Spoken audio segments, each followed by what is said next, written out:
Well, howdy, y'all. I'm going to brave the taunts and show my actual face for this video, just for a little bit of variety. And hey, if they taunt, they taunt, you know. That's the price you pay for putting yourself out there and and not being beautiful. Well, come to think of it, even if you are beautiful, you still get taunted. So it's just the price you pay for putting yourself on the internet, which I do. So I've watched the 3 following episodes of Stranger Things, the episodes that followed episode 1, which I talked about in my last posted video. And I have to say, first of all, that my perception of from episode 1 that the series had run out of gas, that things were the bloom was off the rose, that I was mystified by the fact that the makeup people didn't do a better job at getting the cast to actually look good. I those critiques still stand, but I would have to say the overall quality of the show picked up significantly in episodes 2, 3, and 4. And episode 2 especially begins with a very moment where the monster is it a demigorgon? I don't know what all the monsters' names are. Again, I think it's called a demigorgon, where it bursts into the house, and the little girl that it's after, and her mother hide in the bathtub and then try to run away from it, and it's a very tense and very well done scene. Action, suspense, horror. The creature is very, very scary. It's all quite intense. There's a lot of, and this actually feeds into what the overall thrust of what I'm going to say in this video is going to be, because Stranger Things, as I've said before, as I've said in my prior videos, I guess I'm kind of a fan. I have enjoyed it from the beginning, and I've watched it, even though the quality maybe has waxed and waned through the years, just because I think, aesthetically speaking, it's very creatively done. The notion of taking 80s nostalgia, taking influences like Stephen King, but also Steven Spielberg, and mixing together, actual horror, but also adventure and sci-fi, and putting kids in it, and having the kids be, really, as I said before, through the years, I think the young actors are really the heart of the show. They really are what makes the show, that gives it this infectious sort of energy. They're so endearing. They get you to care about them and to follow along with their story. I would say this worked especially at first, when the boys were around age 11 or 12, and it was 1983. That was exactly my age in 1983. By the way, I was 12, and so mixing in nostalgia, mixing in all these different genres, making it really scary, but also making it, if not kid friendly, then not kid unfriendly, like not making it a total totally just for adults, R-rated horror. Um, they found this sweet spot that I think is what has been is what has it's what's accounted for the show's success through the years. Now I have to say, I have concerns about the use of young actors. I mean, child actors. I mean, that putting them into a spotlight like this. And of course, showbiz is a cesspool. It's a cesspit. It's a, you know, I I watch movies and stuff because I'm a fan of the form, the cinematic form, but I'm under no illusions about the business being a completely scuzzy thing. And I don't know, with what you see, what you hear about, if you really do your research. Uh, I'm prone to think that nearly all children, uh, stuff happens to them that shouldn't happen to them if they're in the business, especially if they're part of some successful show like this. There have been so many instances, so many cases of this. We've seen it repeat over and over and over and over again. There was the movie a few years ago, An Open Secret, which I think you can still watch, and that documentary, doesn't go far enough, in my opinion, but it does go a ways in showing how prevalent the abuse of children is in the entertainment industry. So there's something about getting these fresh-faced kids, and they're all basically unknowns. I think maybe a couple of them had been in some things before, but just getting them, just bringing them along. I'm sure they must have had a blast, and it must have been fun to become famous in some ways, and that goes to your head. I mean, I don't know how you work that out, especially you're growing into adolescence, and you're like a star. I don't know how you how you keep a level head after something like that. It just doesn't seem. There's something to me that's it's almost like it shouldn't be allowed. I'm almost at the point of saying that Hollywood shouldn't be allowed to use child actors. I mean, I could see the argument for saying you have to be X age in order to appear in a Hollywood movie. maybe you could have kids be in little scenes here and there, but to have them be in starring roles and stuff, that's just that's a whole different ball of wax. Now, what's interesting is, I mean, there are layers on layers of interesting stuff with this show.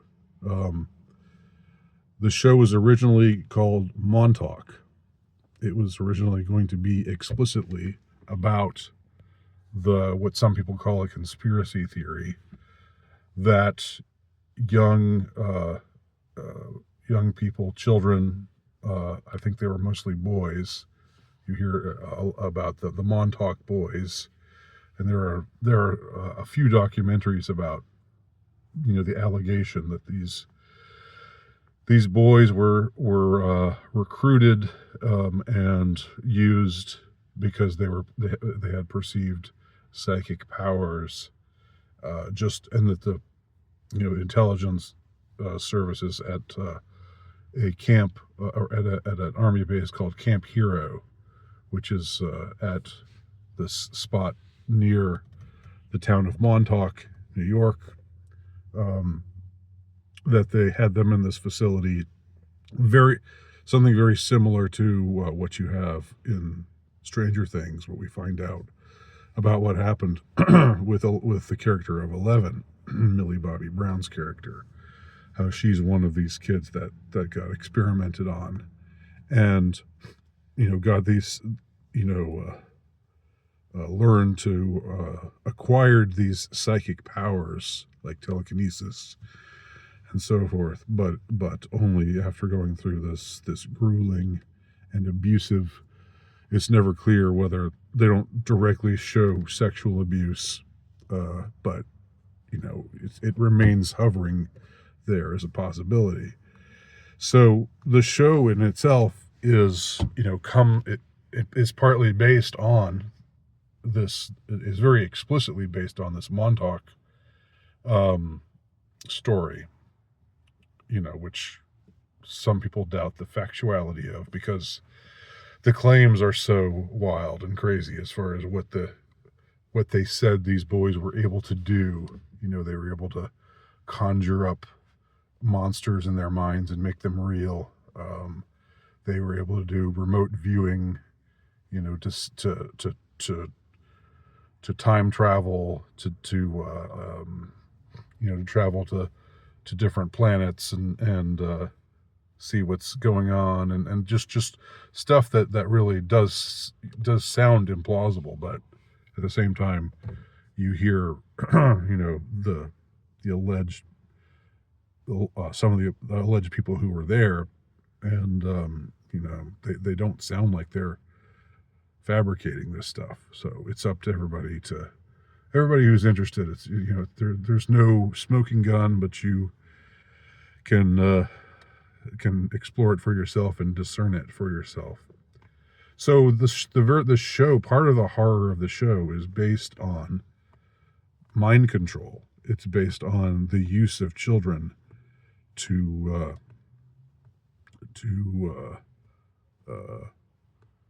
create these mind slaves, and organized abuse at the hands of intelligence services, who took part in these secret projects involving these children.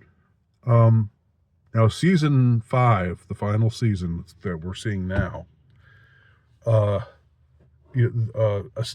of ups the ante with these elements regarding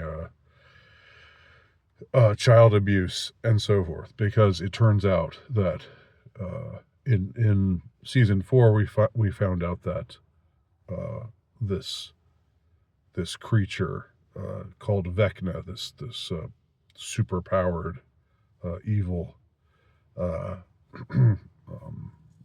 uncanny creature named Vecna, actually started out as a boy who was in the same among the same group of kids being experimented on at the secret base as 11 was, Millie Bobby Brown's character 11. And season 5, after episode 1, which again I think was kind of a dud, but things get going again in episodes 2, 3, and 4, which are all the ones that are available to be seen now. They're going to show 2 more, I believe, on Christmas Day, and then the final 2 episodes are going to be shown on New Year's Eve, available to watch on New Year's Eve if you have Netflix. So these first 4 episodes have upped the ante on this entire theme of organized child abuse, because this character Vecna, who was once a teenage boy himself, and still sometimes appears in the guise of a nice he looks a little older now, a nice young man, who wears a sort of Oppenheimer-esque hat, fedora hat, and he's luring these children away, to bringing them to his place, his lair in the upside down world. And his idea is as he reveals, as we eventually find out, and the military is there, and they have some role in what Vecna is doing. It's not clear. It's clear that they're, these are super secret, special ops soldiers who are it seems up to no good, as far as what they're being told to do by their betters, that they're trying to capture 11, for seemingly nefarious reasons, because they want to use her.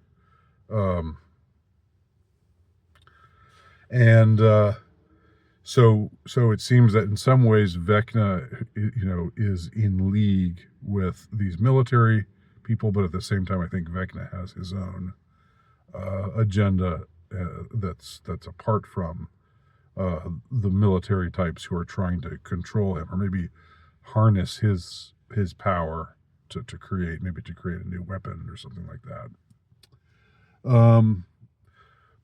But Vecna is, we find out, is going to assemble this child army, and there's a scene near the end of episode 4 where the character of Will, who had, like in the first couple of seasons, the first season he gets abducted and people think he's dead. The second season he becomes the mind controlled by this creature called the Mind Slayer. So this poor kid, the first couple seasons, really gets knocked around a lot. And in this season, we find out that while he was trapped in the upside down world, the place called the Upside Down, that Vecna actually came to him and said, "We're going to do some great things together." And this hideous creature, Vecna, in his real form, now he's this hideous creature. He started out just as a boy, as a young man. He can still appear in the guise of a seemingly harmless young man. But anyway, he put something of himself into Will. And if you see me wincing when I'm saying this, you see something, he puts he attaches some appendage that, it's like a hose, but it looks like protoplasmic or something like that, and like is pumping all this stuff into his mouth. That image, and then later we see the same sort of thing with this image of these other children with this thing attached to their mouth, and something's being pumped into them. And that's how Vecna is getting into their heads, and converting them to his cause. It's hard to look past the what that resembles, let's just say. And I think some groups there have been some groups who are out there, some Christian groups or whatever, who have said who have objected to these scenes because of what seems to be getting implied. And I think they're right to see that this is obviously it's a mind rape, and there it does look sexual. It does look like forcible oral sex, just to to be explicit about it. And with involving children, and the in the final scene, we find out that Will has acquired some of the powers through Vecna, that he can now do some of the things that Vecna can do. He can control some of the Demogorgons, if I'm right, that's what they're called. He can, they're attacking some of his friends, and he can just telekinetically make them just crack their bones and kill them. And so he's immensely powerful now. He's got the same kind of telekinetic powers that 11 has, but even more so. And we're told, Vecna says to him in the scene near the end of episode 4, the most recent episode, he says to him that I got this idea when I had you, and you were a child, and you broke so easily. You broke so easily, that line is just so, that's disgusting, and it's but it's obvious in its implications. It's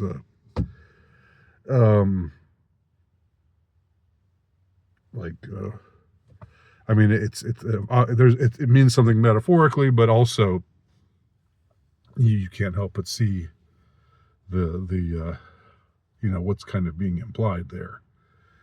And his idea is that, and this is what, it's the idea that all of us crazy, kooky conspiracy theorists who get marginalized and told that we're ridiculous and tinfoil hat idiots, and that nothing like this is actually going on, and and we get silenced on social media and told that we're spreading misinformation. But this is known. This is something that is known, that you can use, you can get into children's minds easier. Children are more pliable because they haven't been around as long. They're obviously more vulnerable, but they also haven't had the kind of experiences that might prejudice them one way or the other. That's what makes them, at a particular age, it makes them more primed to learn.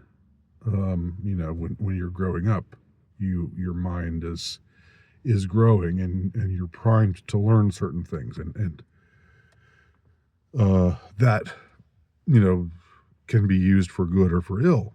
In education, proper education, children are taught certain things at certain times, and it helps to form them spiritually and morally and so forth. But if some nefarious force like Vecna or the CIA, or some cult that's probably controlled by the CIA or in league with the CIA, or a similar organization, if they can get to a child's mind sooner, then they can do all kinds of things and create, in some cases, super soldiers, and create, in some cases, multiple personalities who could, some of whom who can do certain things, and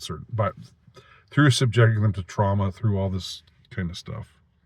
But that line, "You broke so easily, Will," he tells him this, and it's a moment of wow, where we see how powerful Will has become, but or we see immediately afterwards that Will has acquired this power. But then it's all because he was broken. It's all because, as a child, Vecna broke him. And Vecna, who when he before he transformed into this evil demonic creature, he himself was a child who was being experimented on, being abused, and now he's going to use this, what he's learned about children and their malleability.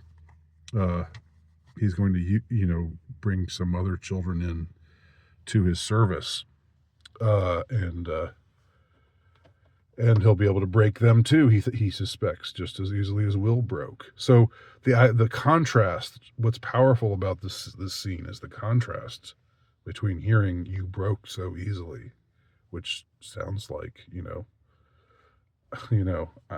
to put it crudely, I made you my bitch.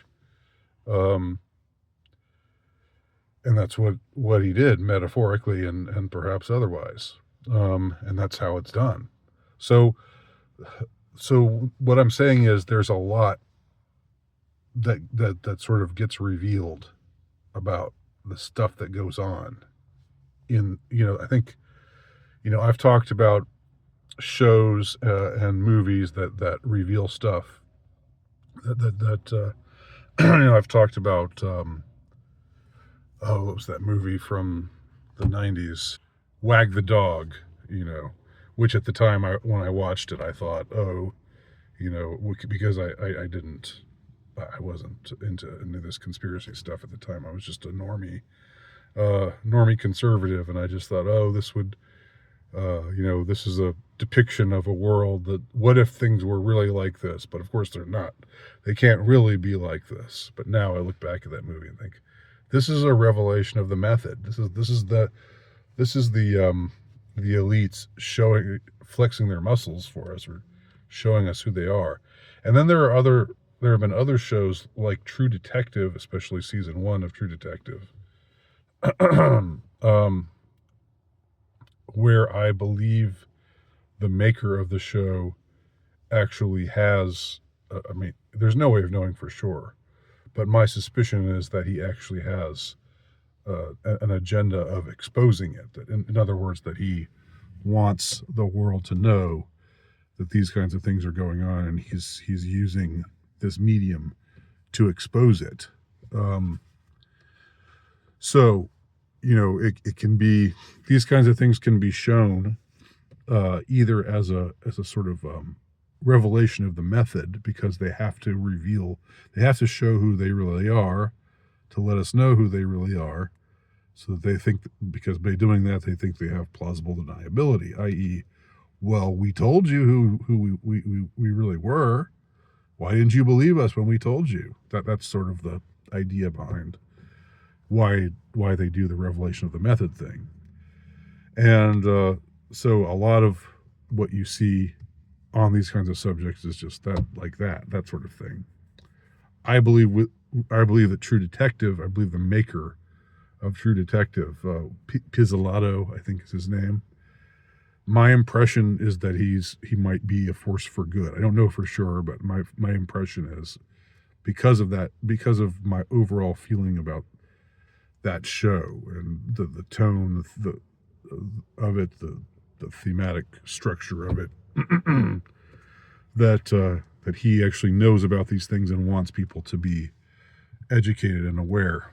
I think he's maybe a good guy who's managed to smuggle this stuff in to this depraved medium or form. I'm open to the idea that there might be good guys out there. I don't know if it's true that everybody out there is awful. Everybody in the entertainment world, everybody in the political world, it seems like it's pretty well saturated with bad guys, but there might be some good guys who are able to get to get in there too, and I think through the grace of God, anything is possible. So we have to remember that. But I don't know what the deal is with Stranger Things. I have with the Duffer Brothers. I don't know if they I don't have as good of a read on them, especially because, they're in the last uh, couple of seasons. They've sort of they've smuggled in the LGBT stuff, and mostly, in their defense, uh, or not in their defense, but to mitigate, what I'm saying about this, they mostly do it in a way that's not really distracting. Like the character of Robin, who we find out is Ethan Hawke's daughter, Maya Hawke, who we find out is a lesbian. Um, she's not like a walking badge of virtue. She's still a character,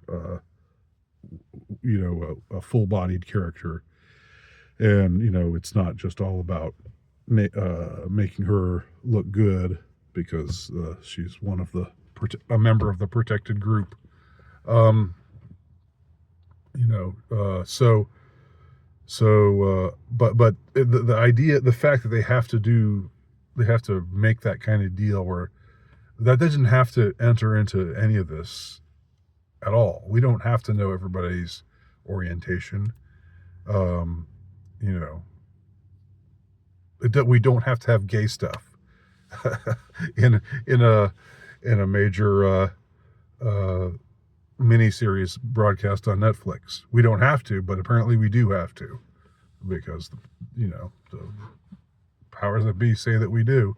I don't think anybody out there is I don't think there's not a mass demand for that sort of thing. There are pressure groups who want more representation, but I think the average Netflix viewer doesn't care whether it's in there or not. And if it is in there, then just most of them just sort of roll their eyes and try to ignore it, or well, if it's as long as it's not just too distracting, then so be it. And I think Maya Hawke's acting is good enough, and her character is well written enough that she doesn't become annoying. But where they were going with Will's character was they were sort of strongly suggesting that he also was gay. But now I don't know. With this, it kind of blows my mind a little bit that now they're saying he's gay. They're suggesting that he's gay. He hasn't come out and said it yet, but they've strongly implied it. But then we find out that he was abused as a child by this creature Vecna, this pervert, and it's hard to avoid seeing Vecna, this demonic force out there that's abusing children and getting children to do his bidding, who wants to take over the world and enslave humanity. It's hard not to see him as representative of, the entertainment industry, or forces within the entertainment industry. So is this a revelation of the method? Are the Duffer Brothers maybe also on our side? I don't know. I mean, I doubt it, but it's a possibility. But it's very interesting. It really got my antenna up. The fact that these themes are so prevalent in this, and they've always been there. They've always been a part of the show to some extent. But the fact that they're there to such a considerable extent in this season really has me interested. And I will certainly tune into the rest of the show, because I'm interested in seeing how they choose to end it all. What sort of things they're going to make happen in these concluding 4 episodes, these final 4 episodes of the show that will ever air of this show, Stranger Things. So people out there, if you've seen it, if you've seen the first 4 eps, what do you think? What are your thoughts? Even if you haven't seen it, what do you think about what I'm saying here? If you watch this video all the way through, God bless you. Thanks very much. And that's it. Thanks for watching.